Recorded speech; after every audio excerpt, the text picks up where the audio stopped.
The following is a Comfortably Zoned Radio Network production. We are back, in case you're wondering, with George Case. How are you? Just fine, thank you. Looking forward to it. All right, we're going to have a good show today. We're joined by David Hubler. Hello. Hello, David. How are you, sir? I'm fine, thank you. Good. And Chad Rubin from Minnesota. Hello, How are you, Chad?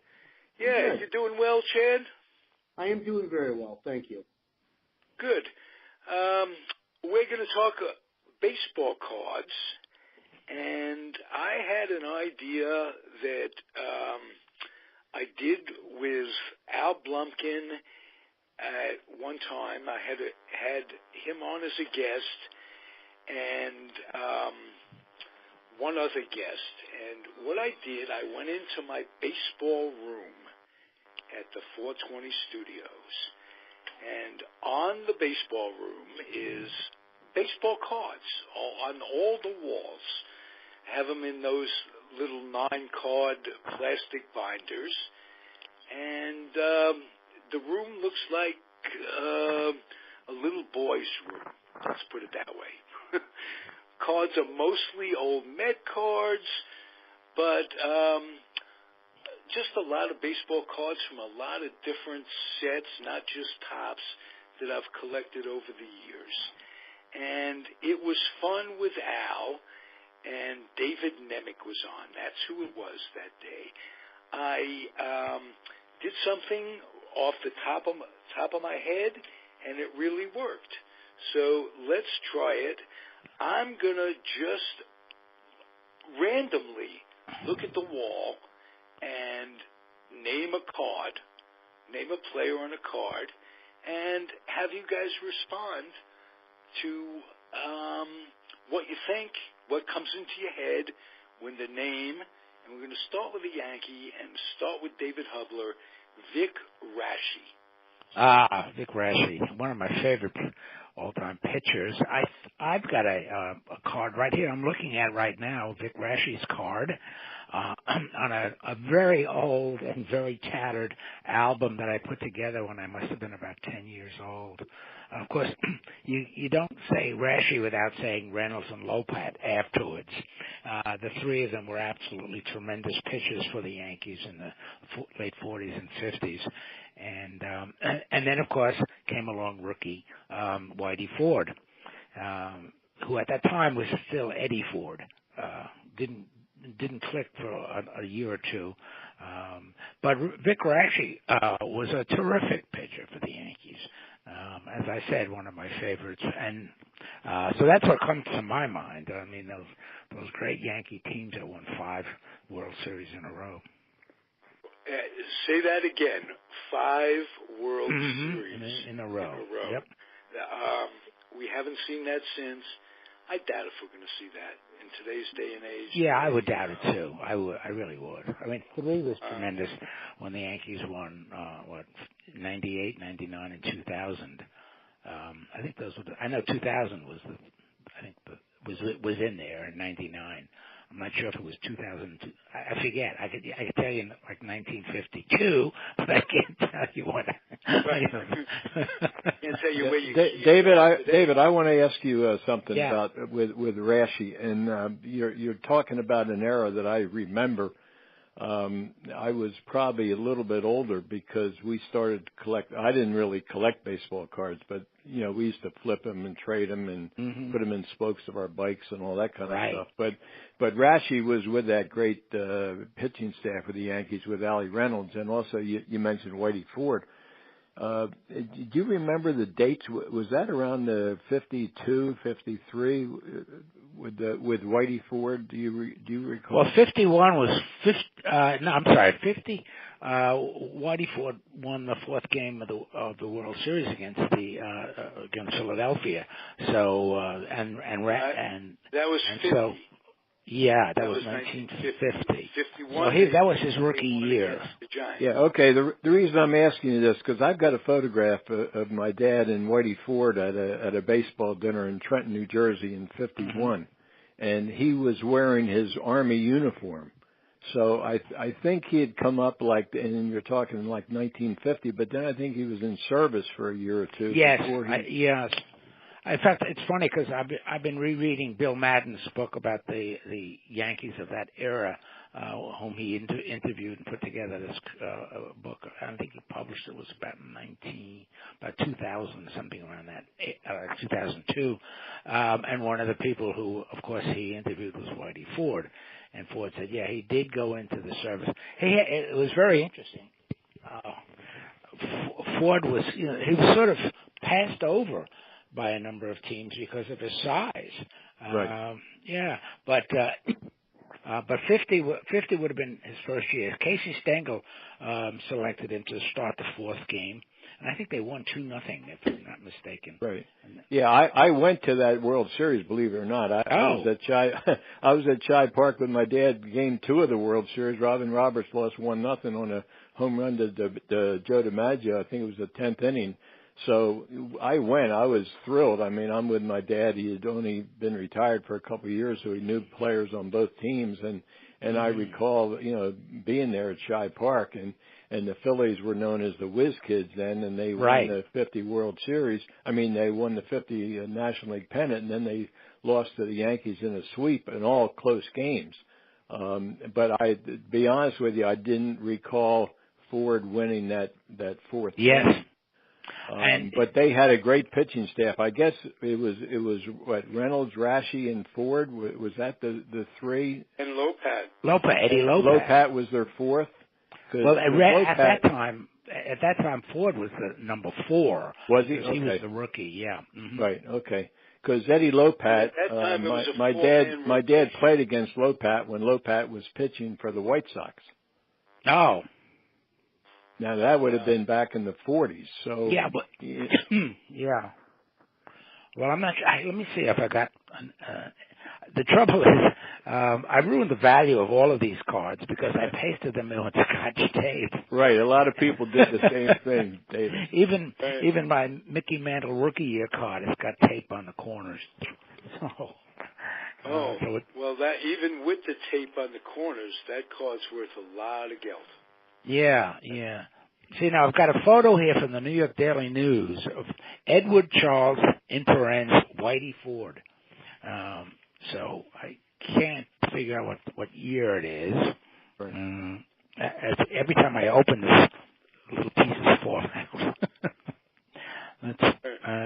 Well, it's funny because when you say Edward, because this program I have from this baseball dinner, that's, it was listing the guests. It listed my dad and Edward Ford.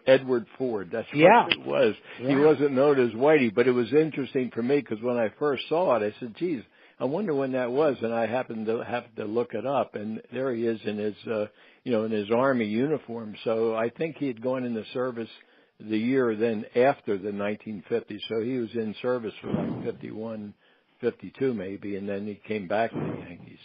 Right. Whitey Ford had a son, or probably still has a son, who I think he made it to the majors. He's Eddie Ford. He went by Eddie Ford. I think I recall him being a first baseman and making it to the majors, but or drafted in the minors or whatever, but he did go by Eddie. So to distinguish himself, yeah. And I don't remember that. That was I have or saw on Google or downloaded a picture of Larry Berra meeting Eddie Ford for the first time. They were oh wow, yeah, as Larry and Eddie at that time. Must have been like 49 or when Ford first was signed before he went into the Army. So, but or maybe it was when he was coming out of the Army and he went to training camp in his uniform or whatever. But Another show we'll talk nicknames and how the derivative of nicknames, who was named what and why and what have you. But I have a card for in front of my old little face here for Chad Rubin to respond to, and it's the card of Bob Allison with the Minnesota Twins. What comes to mind, Chad Rubin? The power teams of the 60s that the Twins had, and how they sort of shaped the franchise history. It was exciting to have a team come that was so good right away. I mean, how many people can say when they get either an expansion team or a team that's leaving their current city, that's good? And Bob Allison was part of that group that, people still talk about it. It wasn't, in fact, an expansion team. It was the original Washington Senators went to Minnesota, and the expansion team, when the Angels and the new Washington franchise came into being, had a first base coach who may be familiar to our RDI, George Case Jr., your dad, George. Yeah, he was, and that as Chad started to talk about Bob Allison, but when my dad managed coached the expansion centers, they really had no power, and for the Twins, when the old Senators go to Minnesota, they had developed all that long ball power, so you had those great hitters like Killebrew and Allison, home run hitters, and before that it had been Roy Sievers and Jim Lemon. So Washington had to play small ball when my dad was playing, and then when he was coaching. But the Twins had developed that long ball power, and it really started in Washington. Yeah, and you got to admit it, for a newer franchise coming to a new city, or a franchise coming to a new city, the excitement of a power hitting team brings more fans out. Sure. No question about it, Chad. You're right. And those guys could really hit them. And, it had all started in Washington when Calvin Griffith had moved the left field line in from 407, I think, to 355 or something like that. And all of a sudden, Washington started to hit home runs, Sievers and Lemon. And then, the emergence of Killebrew and Allison, that gave him the legacy of four great home run hitters with the long ball.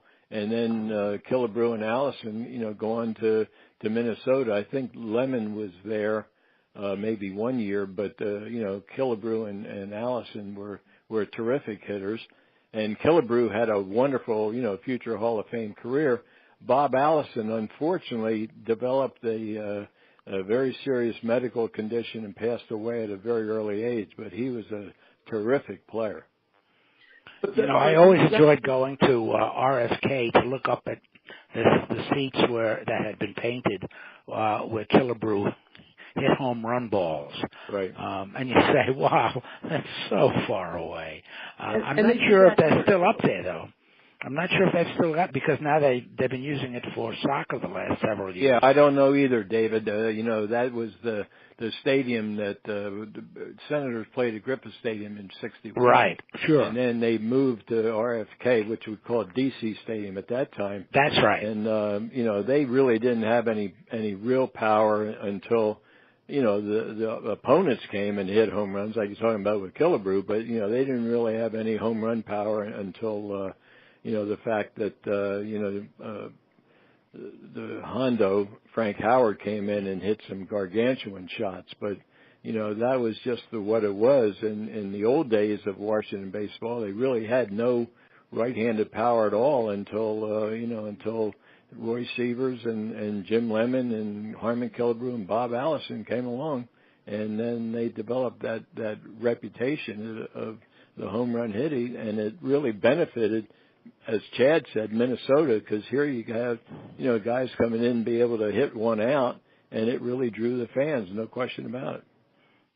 And those players are still beloved here. I mean, those players are still beloved here. I mean, even though a lot of them passed away or are old, those players are still talked about as like gods in this town. The fans just loved them, and they were some of the nicest people you could ever meet. Yeah, they were very nice people. Absolutely correct. Killebrew and Allison were very well spoken, very quiet, just classy individuals. They really had a wonderful reputation with the fans. Harmon Killebrew. I used to think of them as Allison was like 6'4", and Killebrew was he was built along the lines of Willie Mays, maybe 5'10", 5'11", but unbelievable power for a short little guy. Wow. Yeah, Killebrew was under 6 foot, Ralph, and Allison I think was maybe 6'3", 6'4". I mean, Bob Allison was a big guy. Harmon was not tall, but he was physically a bull. I mean, he was compact. He had huge shoulders. Yeah, he had a great swing. I mean, all the power, and if you've seen some photographs of him with his swing, I mean, he extended his arms, but he had tremendous power in his legs, which gave him, that home run hitting power. How big was Ted Kluszewski? Kluszewski was career up big with them, and did some TV work. He was a gentleman. Everybody that talks about him, wherever, Minnesota, out here, back as far as Washington, he was their last superstar, was he not? The original franchise in Washington. You're talking Killebrew? Yeah. Yeah. One thing I wanted to mention, and I heard David ask about Kluszewski, and I'll just, my recollection of Kluszewski is not the size of his legs; it was the size of his arms. Yes, right.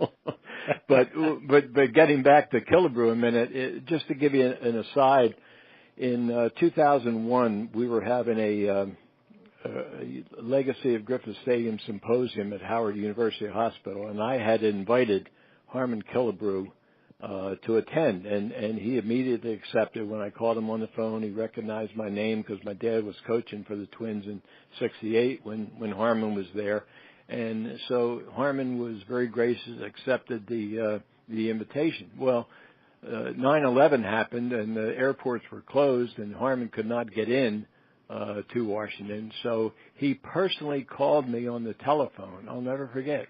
He called me, said, "George, this is Harmon Killebrew." He said, "I just wanted to let you know I'm not going to be able to make it in. I'm really sorry, but the airports are closed, and I can't make the travel arrangements." And I thought to myself, that just shows his character. He didn't have to do that, and yet he did, because that was the kind of person that he was. I was very impressed when I received that personal phone call from Harmon, because, as I said, he did not have to do that. Where was he living at the time? I wonder how many he was in Florida at the time. Today, in today's day and age, with the disparity in money between what they earn and what normal the working person earns, I wonder how the money affects them. Would you find a superstar that would make that call in today's day and age? Yeah, I'd be very surprised, Ralph. I mean, I don't know, but I would just thought to myself, I mean, of all the people to call me, I mean, and maybe he called me because he remembered my dad and the name and all that, but I just thought to myself, well, here's a personal phone call from Harmon Killebrew calling me at my home to let me know that he could not make it in because of the tragic events of 9/11. I mean, I assumed he wasn't going to be there and didn't even plan on it. But here it is, calling me so I could, maybe line up somebody else to take his place. I think I wouldn't make such a blanket condemnation about today's, just because of the money difference.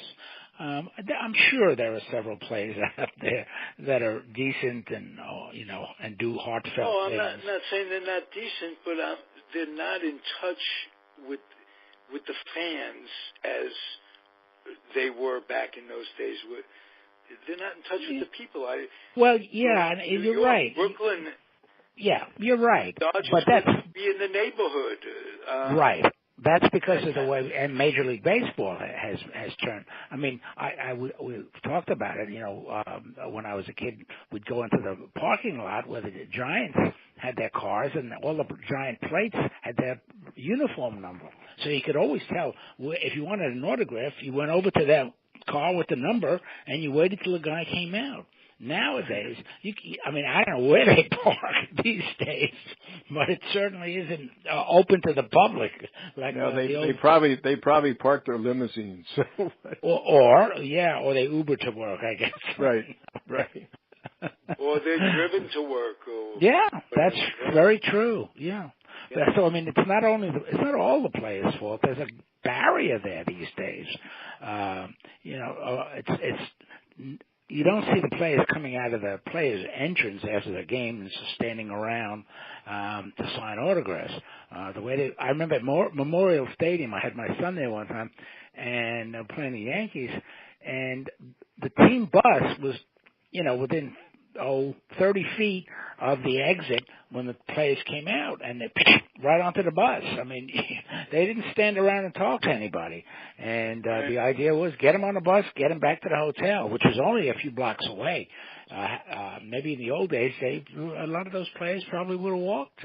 I've seen photographs, David. I've seen photographs of Jackie Robinson and a few others just walking down the street. Elston Howard, leaving Yankee Stadium, just walking down the street to either the parking lot or his car or something, or going and getting on the subway and on the, riding it with the public. And that's right. The Dodgers were known for that. People being stunned and saying, "Hey, I rode on the D train with Whitey Ford or whatever it was," because that's just the way they used to do it back then. And I can remember even in my limited experience when my dad was playing. We'd leave Griffith Stadium. I'd be in the clubhouse with him, walk outside. All the players' cars were in the parking lot, and the fans were there, waiting for the players to come out to get their autographs. True. Yeah. One thing I wanted to raise, because you started out talking about Vic Raschi, and I have in my hand a black and white photo. It must be about 4 by 2.5 inches of Vic Raschi, of course, with his signature emblazoned on it. And I wonder if you guys remember, these cards would come out of a machine in amusement parks. You'd put in a dime or a nickel, I don't know if you remember how much, and you'd get a ball player's card in black and white. The only one I have left is Vic Raschi. Yeah, that was David. I think that was the exhibit cards. And the only reason I really knew it because my dad had one. It showed him circling around a base or something. But I think they did. They sold them in vending machines, and there was usually a placard, I think, on top of the vending machine that would be of a ball player, and then you put in a nickel or dime or whatever it is, and you get the card out of it. Right. I think they made them. I think they came out like in. And again, I'm not a baseball card collector, but I'm just recalling what I've read. I think they came out like in 1946 or 47 after World War II, because there had been no baseball cards during the war. And the exhibit cards came out and were, vending machines were becoming very popular. And so, that was somebody's idea. And I guess they sold them quite well. Yeah, and there's nothing on the back. I mean, there's no... No, they were plain. They were just, it was just, I think, a photograph of the player with like a name or a signature or something on the that's right. card. Yeah, right? And it looks like, the photo is of him following through on his wind-up, and you can see his glove behind him and number 17 on his back. Right. Well, hey, let's get back to Chad for a second, because I found another card that might be right up your alley, memory-wise. Okay. Earl Batty, Chad. No, the great catcher. Of that 1965 team. Yeah. Just another. My dad used to be a big fan of his, and was one of the players he followed as a kid. He just loved him. Thought he was a great player. So that's what it reminds me. It reminds me of my dad just talking about him and how much he loved watching him play. Well, interesting. I picked up a book the other day by a fellow by the name of Bob Vanderberg.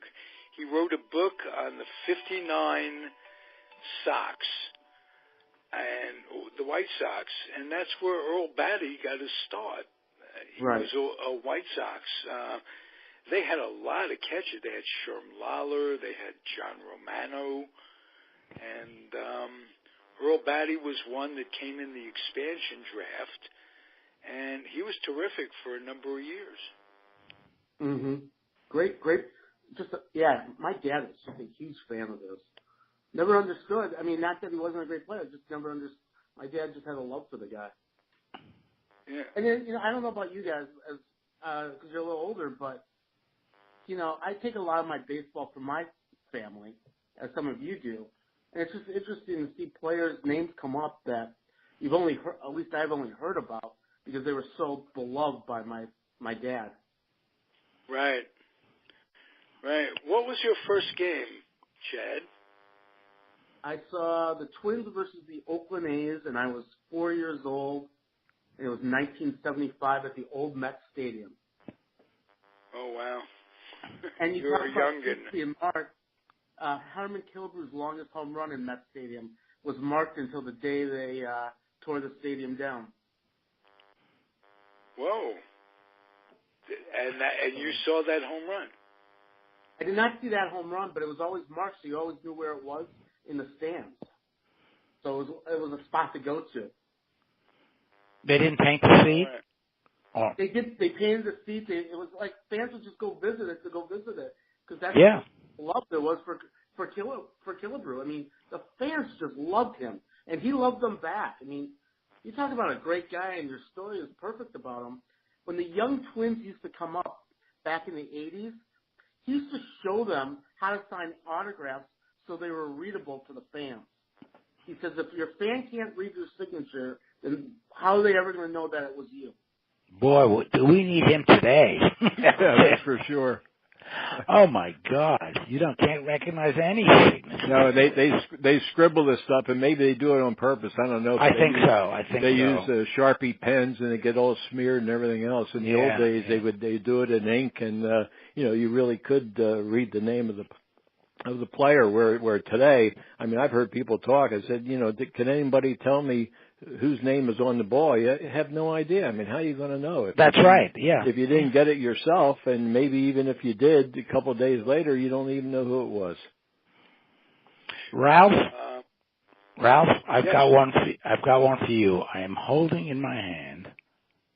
Is it a Topps card or Topps baseball card? Yes, of Charlie Silvera, your old interviewee, and. Nice. Yeah, and let's see. He's one of the oldest living Yankees. Yes, He's well up in his 90s. Mm-hmm. Was on all 5 of those championship teams. Played in one game in the World Series. That's right. He was Yogi's backup. And tell your story. Your Charlie Silvera story. I mean he's got to be one of my favorite players because he shot me down so quickly. I was at Yankee Stadium. They used to have a low fence in front by the box seat, so you could get right down to the front row there. And it was before the game, and they were playing. What is that game they call? George, you know, the one that can't play anymore. Right. Anyway, Pepper. They were playing Pepper in front. Sure. And Silvera was sort of close to me, and I said, "Can you give me a ball?" And he turned to me and he said, "When you go to somebody's house for dinner, do you ask to keep the silverware?" And so, so Ralph, if you ever get to speak to him again, get an address. I'll send him my card for his autograph. I doubt if I will. I know. I'm kidding. Hey, David, that's a great story. That's a really funny story. Yeah, that's the only time he spoke to me. The only time I spoke to him. It wouldn't surprise me if Silvera coached at in Minnesota when Billy Martin was the manager? Gee, I don't know. Because the card doesn't tell you this much. It does say but I'll have to look that up. He did coach with Billy a number of times, and that brings me to two things I want to say about Billy. First of all, he was the most loyal guy in baseball. When they were teammates together, Charlie Silvera and Billy Martin said, if I ever become a manager, you coach for me. And he went from town to town. He didn't coach for him in New York, but he was in Texas, if I'm not mistaken. Anyway, Billy Martin was also instrumental in the Twins, even though he was just a coach, in the Twins winning in '65 because he mentored Zorro Versailles.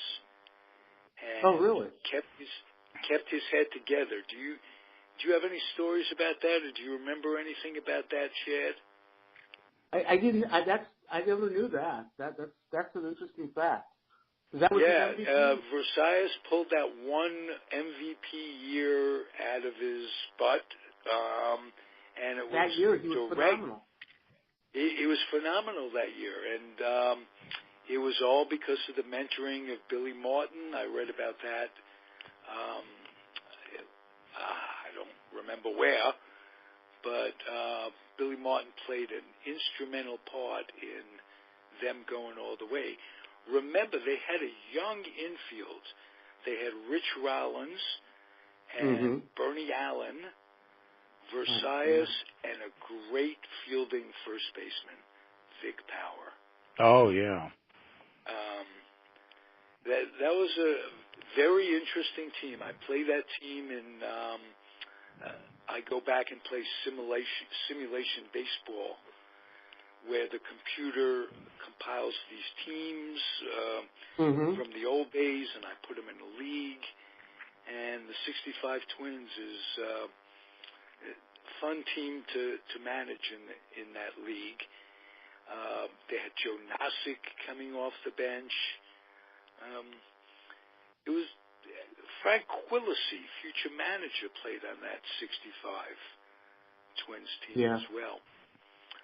Yeah, I wanted to mention something about that, Ralph and Chad and David. My dad coached for the Twins in '68, and they thought, my dad went with him because he thought with the great team that they had, Killebrew and Allison and Versailles and all those players, and of course with Rod Carew and Tony Oliva. I mean, he really thought that they had another shot at the World Series, but they had tremendous injury problems that year. Killebrew only played 100 games, I think, and they had a bad year. But Billy Martin was on the coaching staff. It was my dad, Early Wynn in the Hall of Fame, Bob Oldus, and Billy Martin. And then the next year, Cal Irmer had been the manager. He was let go.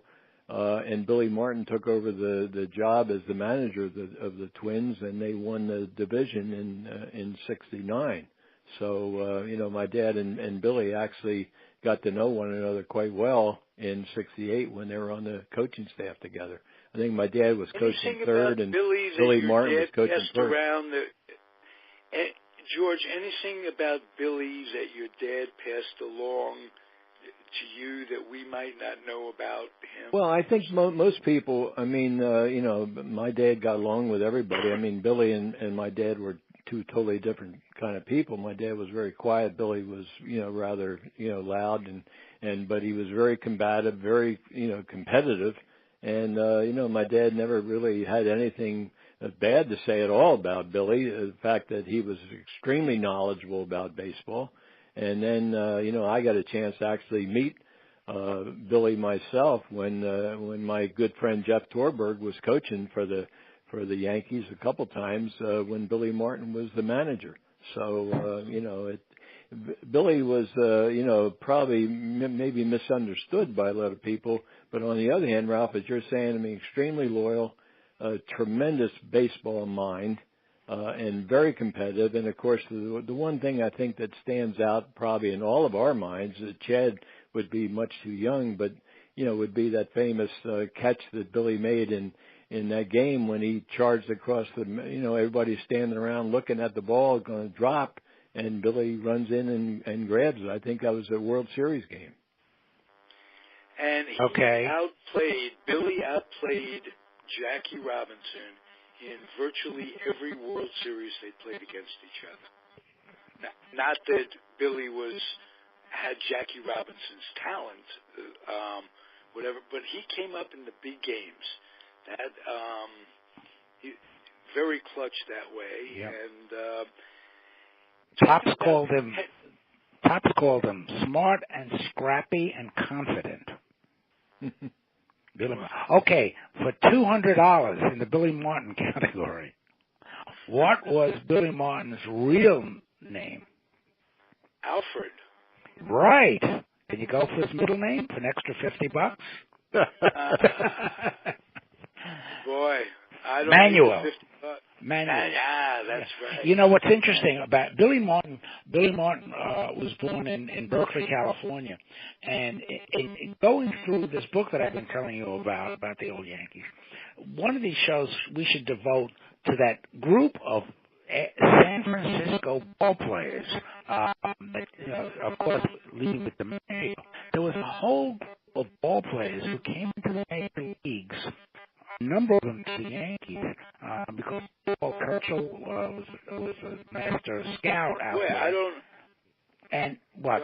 And no, I'm just going to say we should really do a little in-depth talking about that when we, on one of these shows, because it's amazing how many of these guys. Silvera was one of them who came out. McDougal was one. Yeah, exactly. Mazzari was one. Of course, that's right. Agios came out of San Francisco. That's right. That would be a great show. Yeah. Absolutely.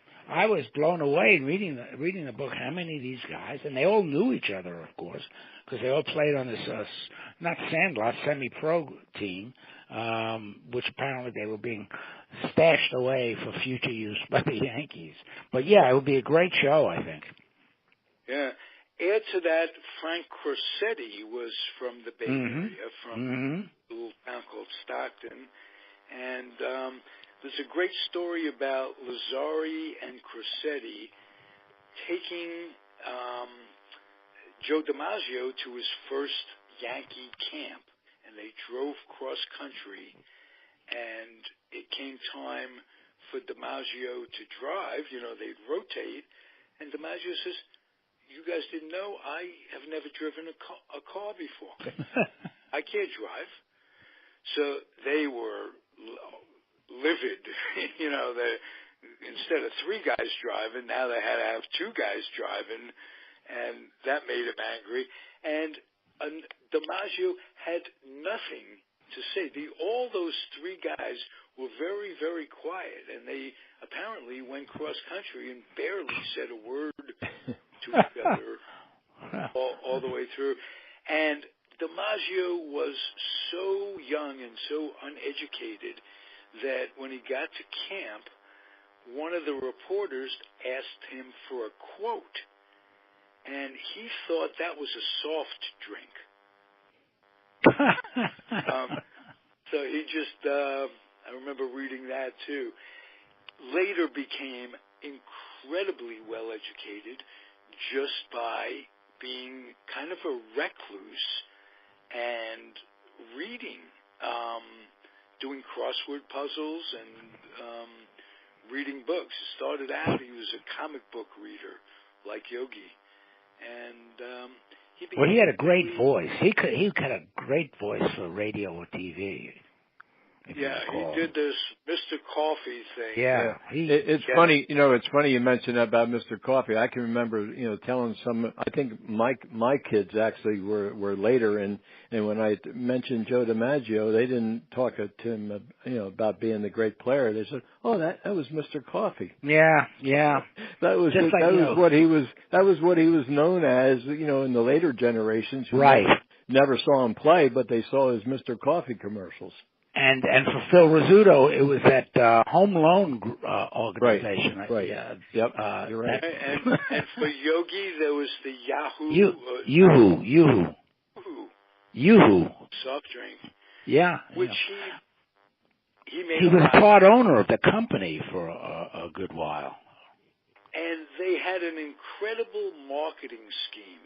They would give Yogi T-shirts to give to all his teammates. So when they interviewed these guys and took pictures of them in the clubhouse after games, they'd strip down to their T-shirt and they'd get free advertising for Yoo-hoo. And Yogi took no money. He took stock in the company. Mm-hmm. And it turned out, like most of his investments, to be terrific. He just made a lot of bucks. These guys made more money outside of baseball. I know DiMaggio he had a bank commercial too. Yes, yeah. Capital Bank or... I think it was Manhattan, one of the big savings banks in the New York area. Right, and he made, as a lot of these guys did, because the bucks were coming right after these guys got done playing. Sponsorships and what have you. They made more money outside of baseball than they would inside of baseball. Well, they had to survive in some cases. And I think Joe DiMaggio retired at a young age too, didn't he? Ralph and David, I think he retired in 50 or 51. 51 was his last season. Yeah. Right. Yeah. So he was only up in the majors for 12, 13 years or 14 years, whatever it was. So and then you took out the war years when he was in the service. He was still a relatively young guy, and certainly had a lot of opportunity to make money, after his playing career because he had such a tremendous name. Well, the one thing, despite his peculiarities with his personality and reticence to talk, he did have one feature that I think was quite his alone. He was very, very conscious of his own reputation, and he refused to do anything to damage that reputation. And I think that's part of the reason why he did retire early than he might have. He didn't want to hang on, as a player on his way out. He wanted to go out as best he could.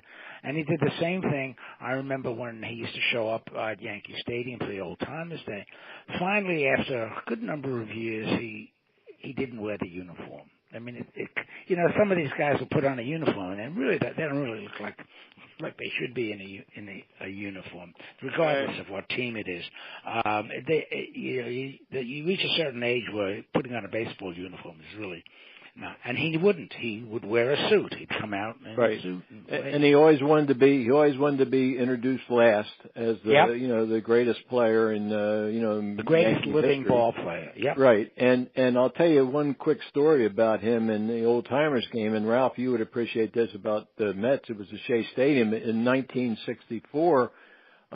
They had the reunion of the 1939. It was the 25th reunion of the 1939 All-Stars. And DiMaggio and my dad were on that team, and Joe and my dad actually rode in the bus together and had a nice conversation going from the hotel out to Shea. But my father, I remember when he came back, he said, we were in uniform, and, some of the guys would go out and play. He said, but Joe at the time said, I will be in uniform. I'll just wave to the crowd, but I'm not going to go out and play because I don't want people to think of me as an old man. Who doesn't have the skills that he had when he originally played. Right. So what you're saying, David, is absolutely correct. And then later on, Joe would not even put a uniform on. He would just be there in his dress clothes. Yeah, I have a picture of him and me, which is one of my prized possessions, in the dugout over at RFK Stadium when they played those Crackerjack All-Timer All-Star games. Right. And he was wearing the American League uniform, but he didn't play. Right. Well, I'll he had tell you, pride. if you want to pride. see Joe DiMaggio in an interesting uniform, he was a coach, and this was, I think it was 68 when they first moved out here. He needed pension time, and Charlie Finley put him on. He needed time to get his pension because he came in late to the pension thing. He didn't play that many years.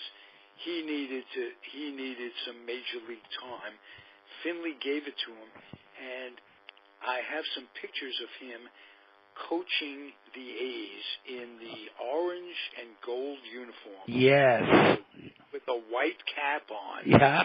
And he's talking to guys like Reggie Jackson and Campy Campaneris and the real young A's before they put it together to win their 5 in a row. It wasn't 5. They won 5 divisions in a row. I think they won 3 World Series, didn't they? 3 World Series. Yeah. That was no small trick. No, and, of course not. They were a terrific team. To see DiMaggio coaching in that uniform, given that, how we are with the old traditional, the Yankees uniform with the pinstripes, hasn't changed in 80 years, that type of thing. Even Washington had the classy W on it, and to see a guy like DiMaggio in that uniform, which has become commonplace now, the different colors and what have you. Yeah, because Yogi in an Astros uniform was the same thing. When that multicolored. It was so ugly and so disliked that now it has become the thing to go to. They sell those uniforms, throwback uniforms. Oh yeah. Now it's become in vogue. Well, the Padres had an ugly uniform too for a good number of years, if you recall. That brown, horrible colors, and that's another thing. I don't know if it was on this show. We were talking about the 3 of us with the logos and what have you. It might have been on Hal Bach's show, but the Padres have kind of a disrespectful uniform logo too. The old Padres, it's some preacher, that kind of thing. Anyway, I saw that written about that. It wasn't just the Indians and it isn't just the Indians and the Red Sox that offend people. It had like a monk kind of cartoon monk sort of, right? In those brown robes that the monks tend to wear. Right. And apparently that pissed a lot of people off as well. So change angers people. Yes. Hey, yes. Along the way. And it angers the people who are well-meaning. They just liked what they had. They don't want to see it different. It's not. That's true. They're not.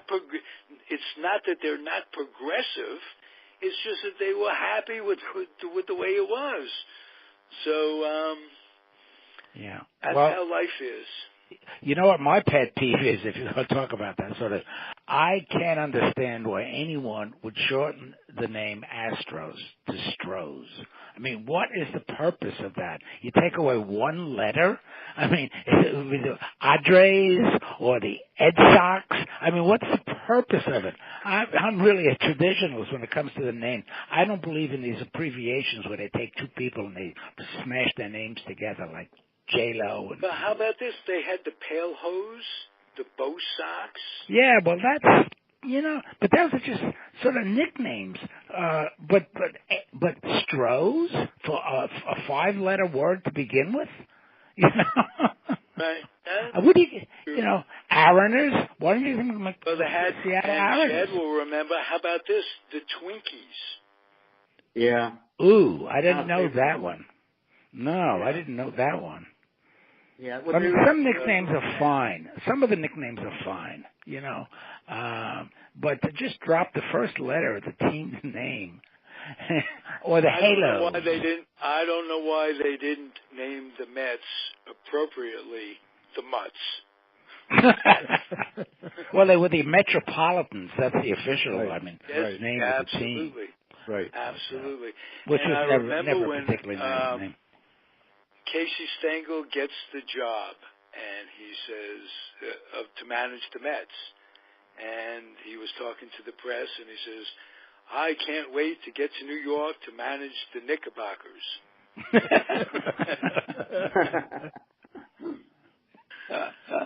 So, all right, guys, this was terrific. We'll do it again very shortly. And maybe next week we'll do nicknames, if that's okay with George. Yeah, that sounds like fun. Yeah. I'll put my card collection back in the vault here. Okay. And I'll walk out of the baseball room at the 420 studio and look at something that isn't baseball cards. How about that? Okay. And we'll have a good week and make it a healthy one, gentlemen. We'll be back next week. It's, in case you're wondering, with George Case, Comfortably Zoned Radio Network. Thank you, guys. This was fun. Thank you. Okay. Yep. Bye-bye, everybody. Bye-bye. Talk next week. Adios. And there you go. And I'll speak to you in about 40 minutes.